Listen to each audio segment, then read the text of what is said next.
is pure corruption and bribery. The other day, William Ruto was complaining that members of parliament are asking for bribes. But he is a briber in chief in this country.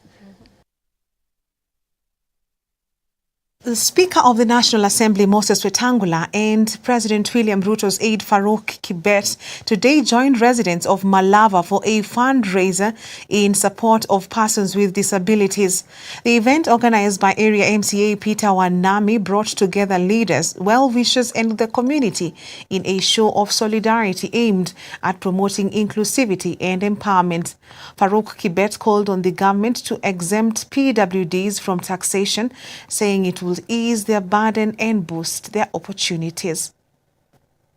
Watu ya Malava, mimi nataka kusema kwamba sijakosea kufika Malava. Nimekuja ili niwasaidie. Nimesema serikali angalia hawa watu sawa sawa. Wameuliza, jameni, mimi nataka niseme hivi. Hawa watu ya Malava, Mungu akijalia hawa walemavu wanunue gari. Mimi ningeuliza wasilipe kwa KRA. Hawa watu ya Malava watoe hiyo tax wave ili hawa wapate magari, kwa sababu hawana uwezo ya kujimutu. Hiyo ni sawa, si sawa? Na mimi nataka nyinyi ambaye mko hapa mfurahi. Mnauli ngama kwa kenako. Mimi nataka mkono ikiwekwa namna hii mnaweka, ndio watu wasione nyinyi kuna watu ambao wamelemaa kwa akili. Nyinyi hamjalemaa, nyinyi ni watu sawa. South Sudan First Vice President Riek Machar has been charged with murder, treason, and crimes against humanity. Justice Minister Joseph Geng Akech says the charges stem from a deadly March attack by a militia allegedly linked to Machar, which left 250 soldiers and a general dead. Machar's spokesperson has dismissed the charges as a political witch hunt, accusing President Salva Kiir's allies of trying to derail the 2018 peace deal that ended 5 years of civil conflict.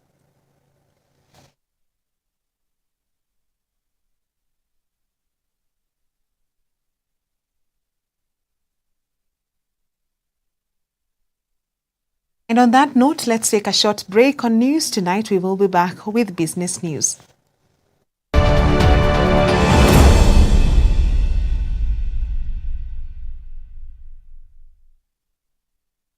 Hope TV is where you look and live, with an excellent selection of the best Christian programming consisting of local and international content of inspirational stories, talk shows, Bible commentary, youth, health shows, children entertainment, contemporary gospel music, extended times of worship, live broadcast, news, movies, drama, Christian ministry programs, and so much more. Hope TV is another quality service from Christ is the Answer Ministries, with over 45% of authentic and credible local content every week. Hope TV is a sister station to Hope FM, Kenya's leading Christian radio station, with footprints across the country. Tune in to Hope TV, where you look and live. Hi, my name is Sharon Aitore Wangenya. Thank you so much for being one of our viewers. We truly honor you and appreciate you. We'd love to know how you're receiving us, how your reception is in terms of the quality of the video and the audio as well. So please scan this QR code and give us your feedback. Thank you and God bless you.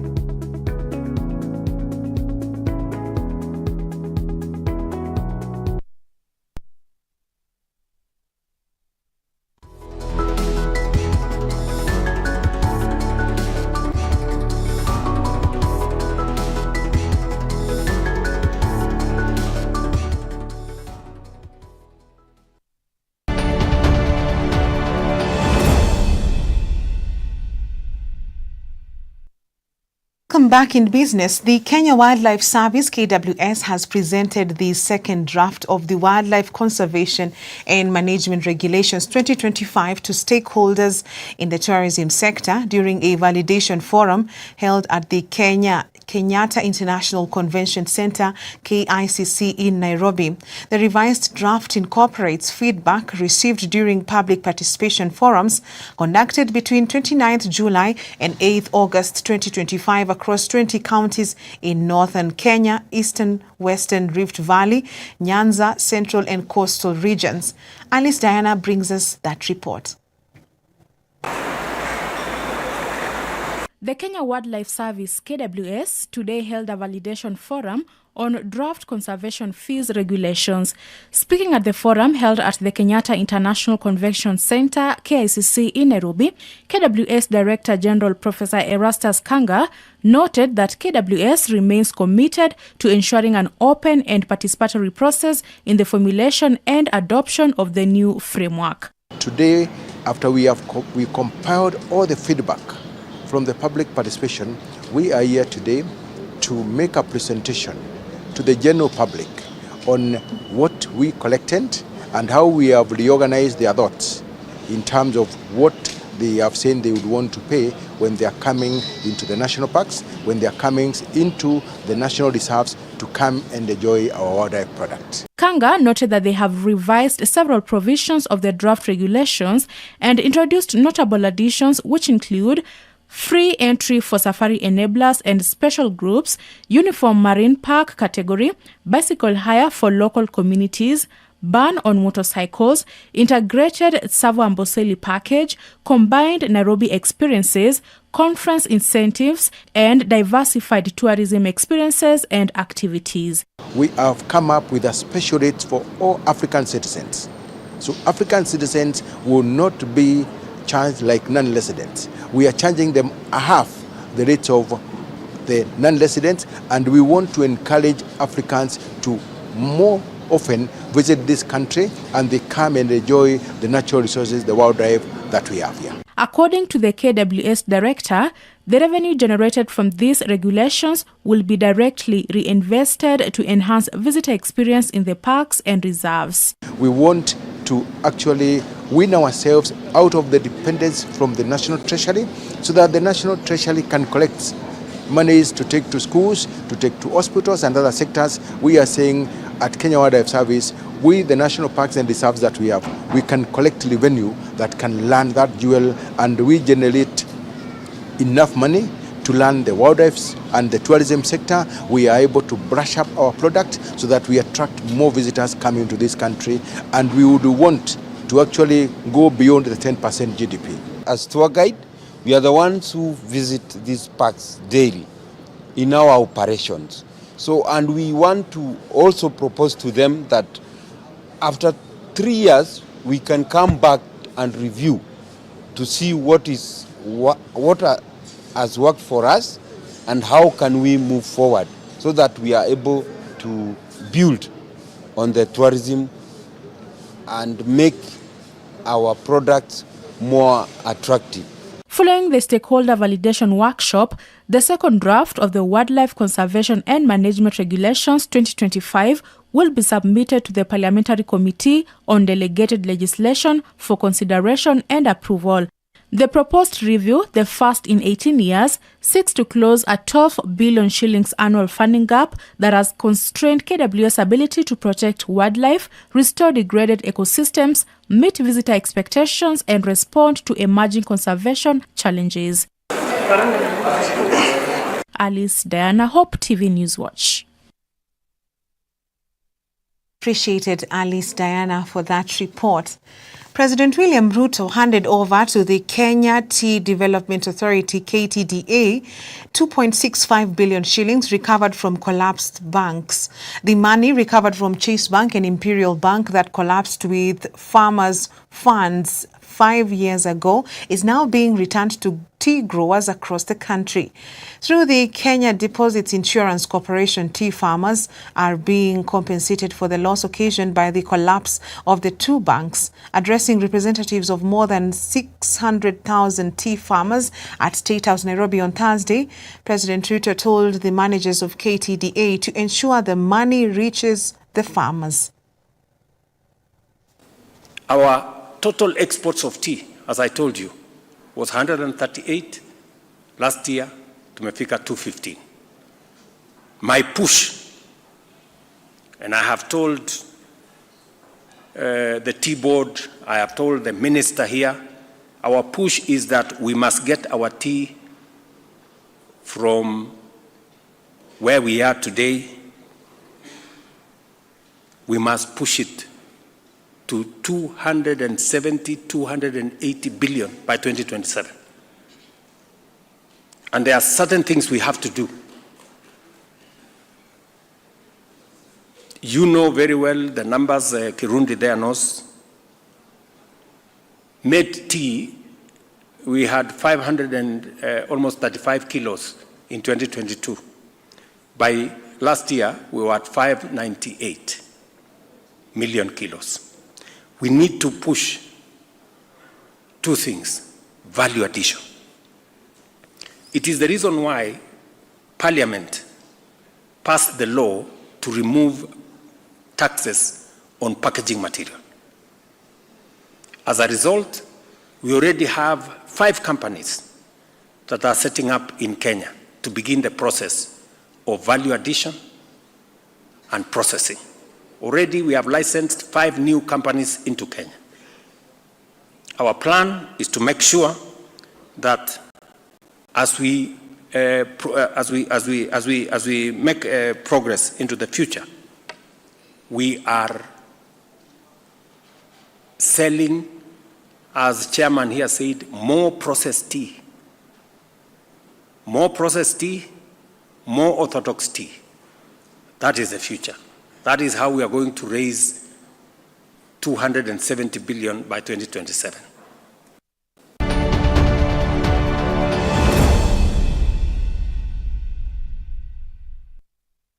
Now in sports, the Nyeri Golf Course, located in the heart of Nyeri town, will this weekend host the 19th leg of the KCB East Africa Golf Tour as golfers continue to battle for slots in the tour's grand finale. More than 250 golfers are expected to participate in Saturday's tournament, with action teeing off at 6:30 a.m. for the morning round and resuming at 12:30 p.m. for the afternoon session.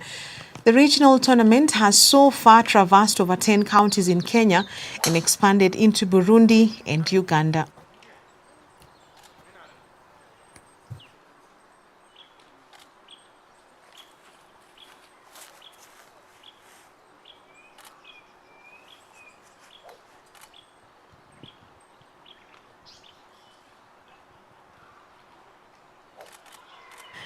Away from sports into our day's feature, which also ran yesterday. Last year in March, we brought you the story of a family in Kiawanda, Limuru constituency, Kiambu County, appealing to well-wishers to help their son join a rehabilitation school for the visually impaired.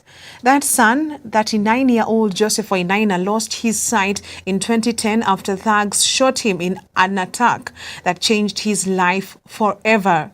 His desire was to join the Kenya Institute for the Blind, where he could learn how to live independently as a visually impaired person. But his dream seemed out of reach as his family could not afford the fees. A few months after his story aired, hope came alive through a counseling psychologist he had connected with on Hope FM's Praise Junction. Wainaina managed to raise part of the school fees while the government stepped in to clear the remaining balance. This year, our reporter Alice Diana visited Wainaina at the Kenya Institute for the Blind to check on his progress. She now brings us the following story.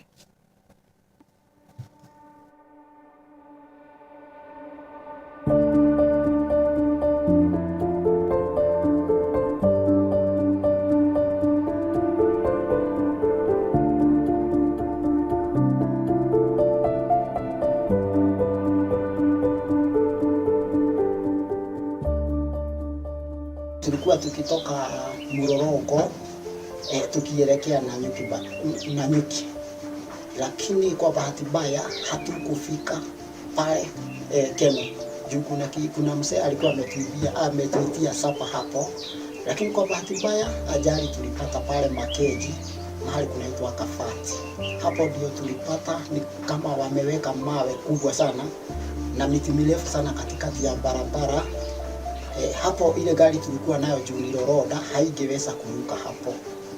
Sasa ile kitu ilifanyika, yule mwenye alikuwa akiendesha ilibidi aruke na akatoroka mahali hatukujua mahali ameenda. Huyo mwingine akaruka akaenda mbele. Sasa mimi nikaruka nikiwa wa mwisho nikarudi na nyuma. Si kujua ati hawa wakora wamejificha nyuma ya gari. Sasa hapo ndio nilisikia ni kama mguu imepotea. Sikuwa najua ati ni risasi wamenipiga. Na wakati nilisikia kitu kama hiyo nikaona imenirusa katikati ya barabara. Nikajaribu vile nitatoka katikati ya barabara ili niende kando ya barabara. Na wakati nilifanya hivyo hapo ndio sijui au wakora wengine walitoka wapi, wakakuja wakaniwekelea kitochi kikubwa sana hapa kwa uso, kwa macho. Sasa singeweza kuona ni nani ako mbele yangu.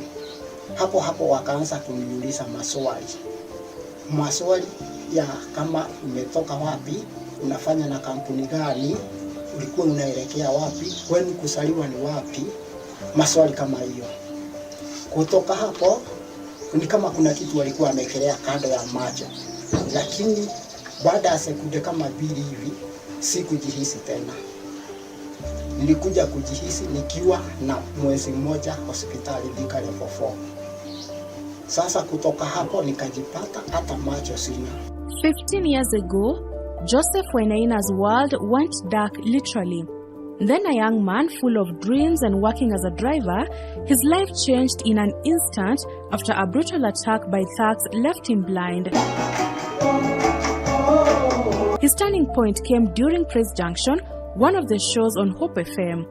While tuned in, Wainaina had a counseling psychologist speaking about trauma.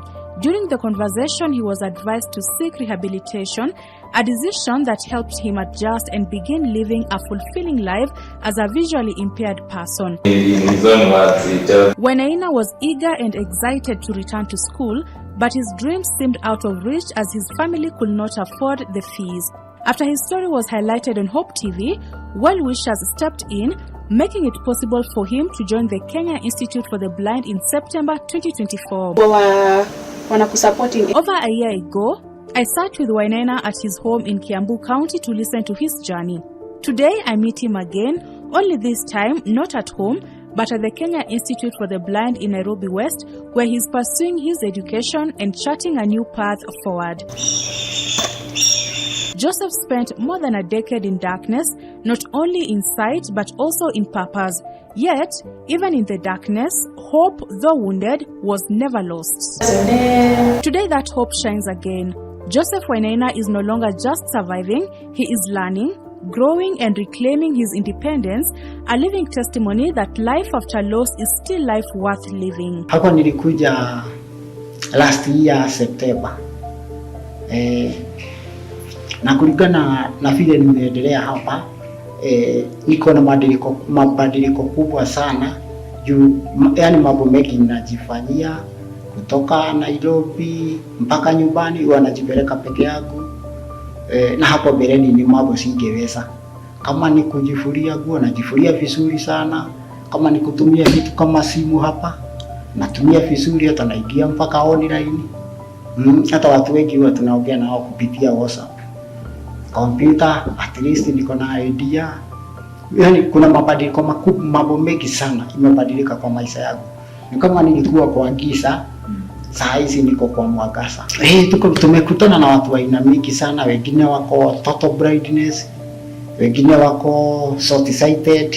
Sasa wale wako short sighted wao ndio huwa wanatusaidia mahali ambao ni pagumu sana kupita. His teachers describe his transformation as nothing short of inspiring. From a man who once thought his future had slipped away, Joseph is now a student full of determination. Yeah, thank you. Wainaina is my student indeed. I think I'm one of his teachers. Wainaina has improved quite a bit since the time he walked in. Most of our clients, when they walk in, they're still looking for pity, and they're looking for pity parties and wanting to be sympathized with. But indeed here we empathize, And Wainaina has reasonably improved. In his own words, he tells me he had never touched a computer before, but right now he's able to at least type. He didn't know how to use a smartphone, and right now he has a phone, he can call, and he's quite ambitious to do things. Of course, at the Institute, what we do is we run with this program. We don't call it rehab, we call it educational rehabilitation, whereby when a person loses sight, we skill the person in the area of reading and writing, as we also counsel them, as we also make them accept and adapt to where they find themselves. Yeah, Wainaina has been my classmate. He was amongst the people who showed me the mobility of this school, because he was an old student of this school before he joined. So he was amongst the people who showed me the way in this institution, and we have been learning together. I've been helping him in Braille and also ICT, and we have been good friends. But Joseph's journey does not end here. His teachers believe he is ready for the next step, professional training at the Machakos Technical Institute for the Blind, where he hopes to specialize as a masseur. It is a skill that could open the door to financial independence and restore dignity through meaningful work. Yet, once again, finances stand in the way.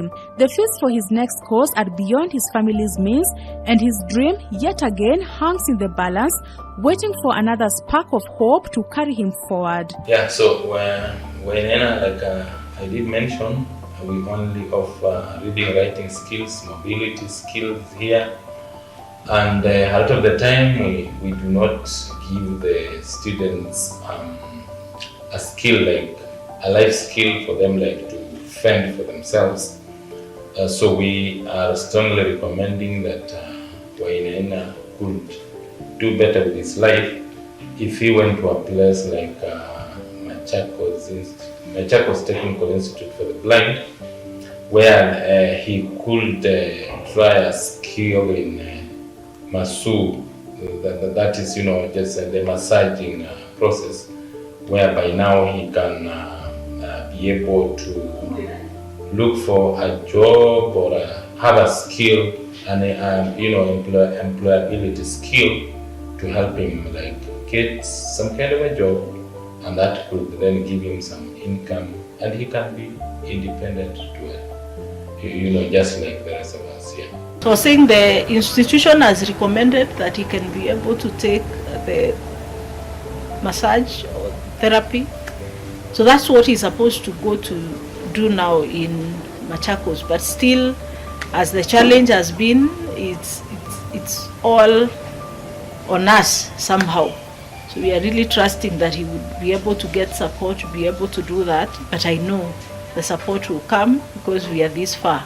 It's been almost 8 months later, and we are grateful to God. To support Wainaina's journey to Machakos Technical Institute, kindly send your contribution or get in touch via 0728 26 4891. 0728 26 4891. Despite his condition, Wainaina's story is of resilience, hope, and the unbreakable human spirit. Alice Diana at the Kenya Institute for the Blind in Nairobi West area, Nairobi County.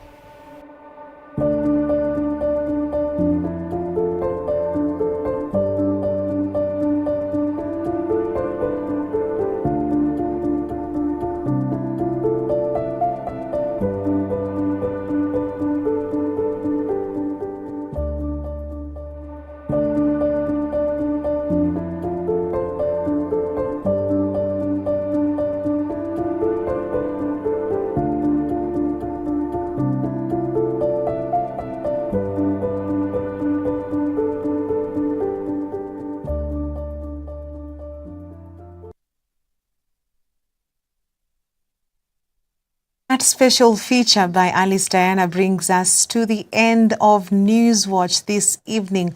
On behalf of the whole team, thank you for watching. I'm Tess Njenga and our sign language interpreter is Boniface Murithi. Till next time, have a good night and be blessed.